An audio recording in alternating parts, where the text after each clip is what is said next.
How's it going, everybody? In the recent single pick video, I mentioned that queue times are a factor when making decisions like implementing said feature. And a few comments suggested to remove skill-based matchmaking to improve those. Which reminded me that I actually prepared a whole commentary about this already, just never really had an opportunity to make the video. So here we go today. The topic is not strictly For Honor related, it is a little more broad and it's certainly something a lot of genres talk about. I want to talk about skill-based matchmaking, the general distaste of having randoms put on your team, and how this especially affects the enjoyment of playing the game. So how do I even start this topic then? Because I am personally absolutely in favor of skill-based matchmaking in any game. So I will defend the decision that For Honor has this sort of system, albeit a very flawed version of it, but it is far from unsalvageable. Let's define the term first. It is basically the way of how a game fills up a lobby with equally, or rather equally skilled players to guarantee a somewhat balanced match. In theory, every player should want this, but reality looks a little different, as can be observed in pretty much every Battle Royale title, and how especially streamers vehemently work against the implementation of skill-based matchmaking. Obviously, it's easier to make content and make yourself look good if you only fight players that are objectively worse than you. Considering that Battle Royale lobbies are quite large, chances are that you get a lot of players of a lesser skill level than you, especially if you are a streamer dedicated to that game. Another very common excuse against skill-based matchmaking is the following: I don't like to sweat all the time, I just want to relax playing the game. Well, fair enough, we all play games to enjoy them and have fun. But get this, your enjoyment is most likely linked to you winning. Sad reality, but whatever. And you are playing a multiplayer game against other players, which means there has to be a loser in every match. That's just how it works. But you don't want to be the one losing the game. You do enjoy winning. And you don't want to put any actual effort into winning. It should just be a natural byproduct. The matchmaking should deal with that for you, basically. Funny part here is that players that say this are most likely not bad at the game. Battle Royales are a good example here again. These players probably win quite a few lobbies, but if you'd pit them against equally skilled players, they'd obviously win far fewer games. Now we can start pointing fingers. Whose fault is this? The game that suddenly implemented skill-based matchmaking? The player's own mentality of being unable to enjoy a game if they're not winning, then being unable to find enjoyment in improving? Let's be real, we all enjoy winning. Why wouldn't we?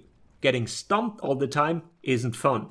There are tons of people out there that have more time than we do, and thus are probably much better at the game than us. You might be thinking now, well, shouldn't the game then adjust your skill level over time and make lobbies more enjoyable again? Yeah, that's the point of skill-based matchmaking after all, right? You will fluctuate up and down, you have a few bad games and lobbies should become easier. You win a couple in a row and you will face tougher opponents. Most players will point towards a ranked mode now, and it's the job of such a mode to handle this. I personally absolutely disagree with this. I think this is a terrible practice. Not with ranked modes, but with putting all the responsibility of even lobbies on that ranked mode. Because in normal queues, after a while, nobody has fun in stomps. Neither the guy that gets stomped, nor the guys that do the stomping.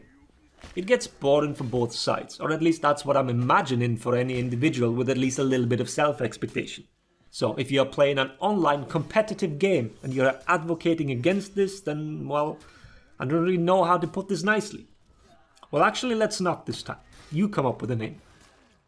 But this type of matchmaking is not without problems. We can see this in For Honor every single day. One of the main problems stems from the fact that players do not like losing. So for whatever reason, they rage quit out of the lobby. Because then that means they didn't lose. This is foolproof logic right here. The loss didn't happen and the game doesn't count. This is like a toddler covering their eyes when playing hide and seek. They're only fooling themselves.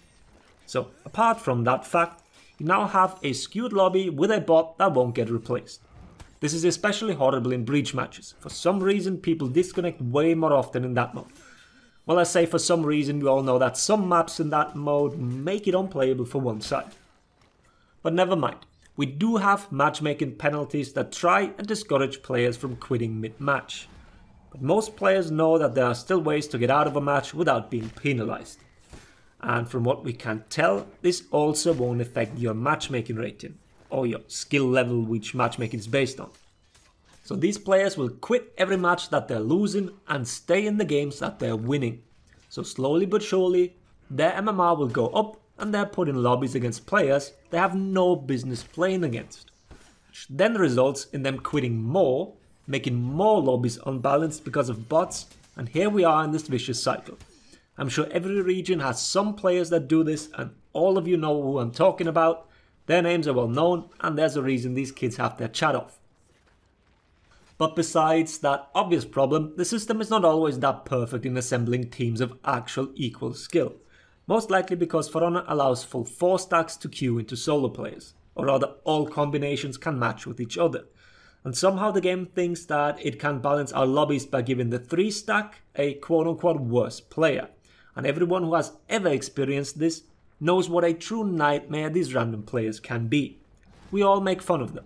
Randoms aren't people, to quote Rattan. And it sometimes really feels like that. Many people refuse to queue outside of a 4 stack because of the absolute monkeys the game assigns to your team. And while this all sounds like fun and me bantering here, this leads to some serious toxicity.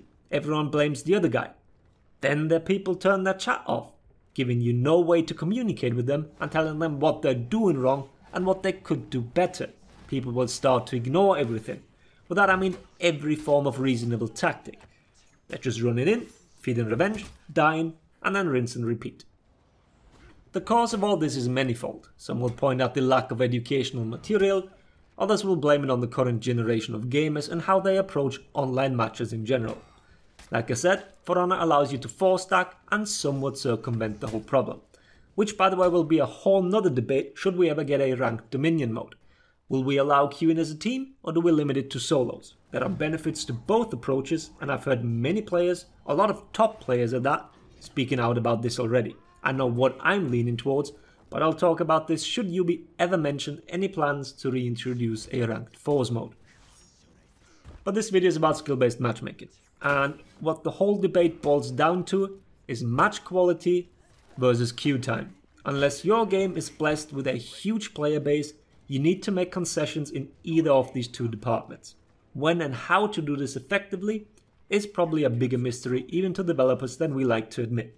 It's easy for us players to just talk here, but to find a happy medium that satisfies most of the player base seems like a Sisyphean task. I think I made it clear that I value match quality more, but this differs for each individual.